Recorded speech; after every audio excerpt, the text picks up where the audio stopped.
All right, welcome back, everybody.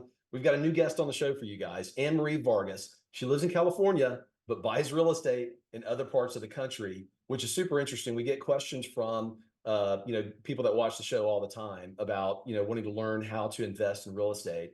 That they don't, they can't invest where they live, maybe in California, Florida, New York, expensive markets, but they want to buy real estate. They want to invest. They like passive income. They just don't know where or how to do it. So, Anne Marie, first of all, welcome to the show. We're excited to interview you and kind of get from the horse's mouth exactly how you did it. So, thanks for joining on and jumping on with us today. Hi, yeah, nice to meet you officially. Yeah, So, yes, I'm in San Diego, California, and as we know, California is a very expensive market on for both sure. coasts. And I was kind of in a limbo of what I wanted to do with my career. So, I got out of retail and I decided I wanted to get into real estate investing. And I kind of was just one of those junkies listening to Bigger Pockets, listening to podcasts. And what really took off the trajectory of my career was I met my partner. My partner I actually met through real estate, through Bigger Pockets, and he was awesome. He already had about 8 properties, but he was very tenacious. We got along very well. It's a really, really great partnership overall. So he invited me out to Alabama. So we went out to Montgomery, Alabama, and I had heard about out of state investing, and I wasn't really intimidated by it. I think because I knew that California was just very expensive and there was no way with the money that I had, I was going to be able to afford anything in California. Can't cash flow, right? Yeah, cash flow. Impossible. So, of course, and San Diego now is one of the most expensive markets in the For nation. sure. Yeah. So went out to Alabama, and that was the first time I ever went to any other like southern state. So it was amazing to see how the houses were older. You were able to add value.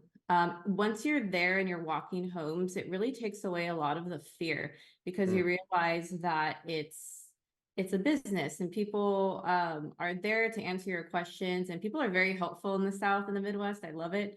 yeah. So being there, talking to contractors, talking to agents, and then with the numbers, obviously you're able to get cash flow, force appreciation.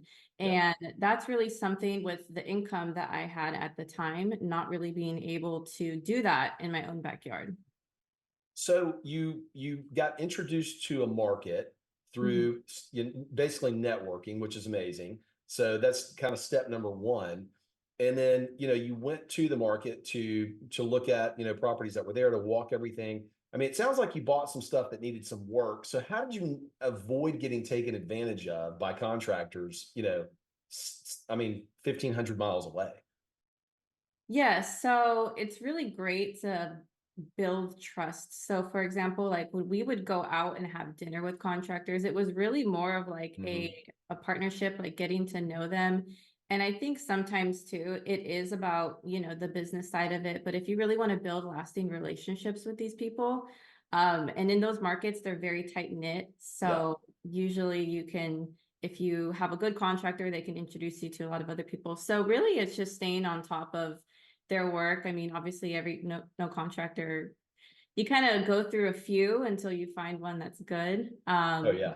It's really just building relationships, I feel, and being able to convey that, you're serious because, nobody wants to waste their time either. So So do you like sign a contract with these folks? Do you force accountability through pictures like along the way?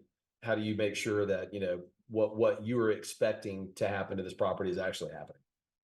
yeah, so with contractors, they can send you videos, they could FaceTime you, send Yep. you live videos on the updates. I mean, there has been a few times where things fall through the cracks, obviously. So that's why you kind of have to have a few on contractors like in place just in case. But Yep. overall, it's just really staying on top because we know that, I mean, at least for me, I know that contractors sometimes can be a really difficult piece.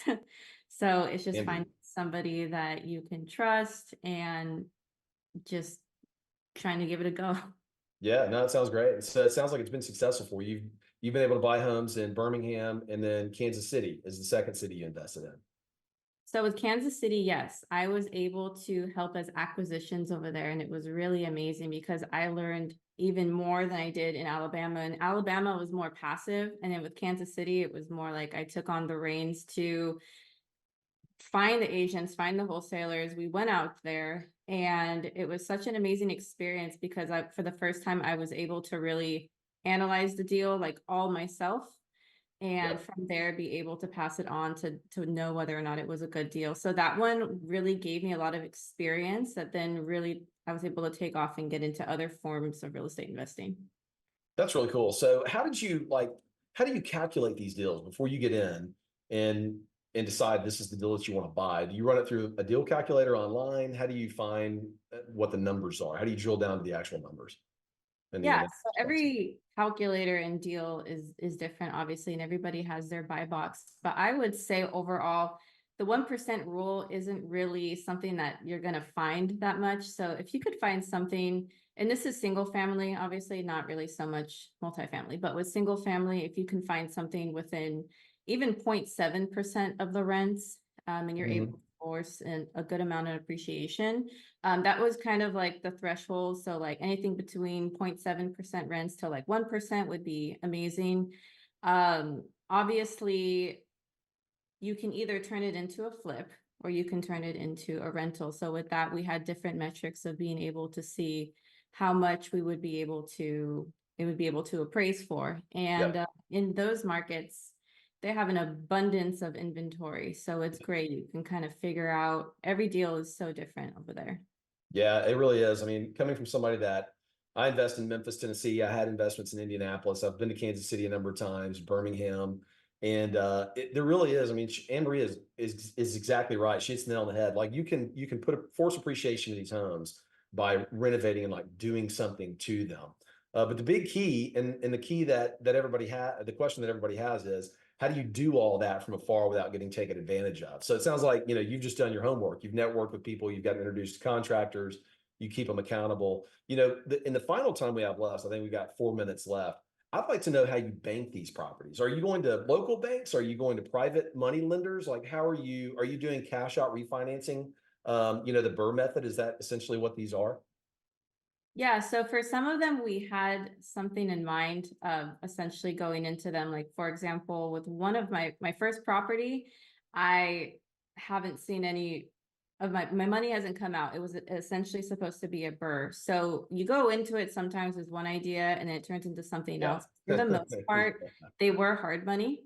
So Gotcha. hard money, which then a few of them were sold. And then I have one right now that is currently it was supposed to be sold a lot sooner, but when the market kind of took a shift, that we weren't able to sell it as quickly. So essentially, hard money. I Yep. wouldn't always necessarily recommend hard money if you're new. Yep. I would definitely say look for a mentor, look for somebody who's able to hold your hand so you don't get caught with your pants down. Yeah. But hard money essentially is a great way to get started if you're really eager to do it, and if you have the confidence and the know-how, I would say go for it. But obviously, hard money, and then you can refinance, sell it. I've kind of been more on the side of Bird does have potential, but if you're low on cash, I would definitely recommend doing a little bit of flips Mm. and some Bird because you want to be able to recycle your money as quickly as possible. Yeah, no, you're right. You've got to build up cash somehow Yeah. to buy and hold real estate. So what does the future look like for Anne Marie's business? Are you going to do a lot of wholesaling this year as add units to the portfolio? So I'm actually more itching to get into multifamily. I feel like for me, what I've noticed with single family is it's great. If you're playing the long-term game, definitely hold on to it, add it to your portfolio. But for an investor, you kind of itch to make more money more quickly. So Yep. I've kind of just been looking to get more into multifamily just to kind of have my money work a little bit harder. So that's kind of what I'm looking to do next. That sounds great. Well, Anne Marie, thanks for joining us. Thanks for being a guest on the show. Love to see you back again sometime. And Yeah. best of luck with everything in 2024. So we're going to take a quick break. We'll be right back, everybody. Okay, sounds good. Thank you.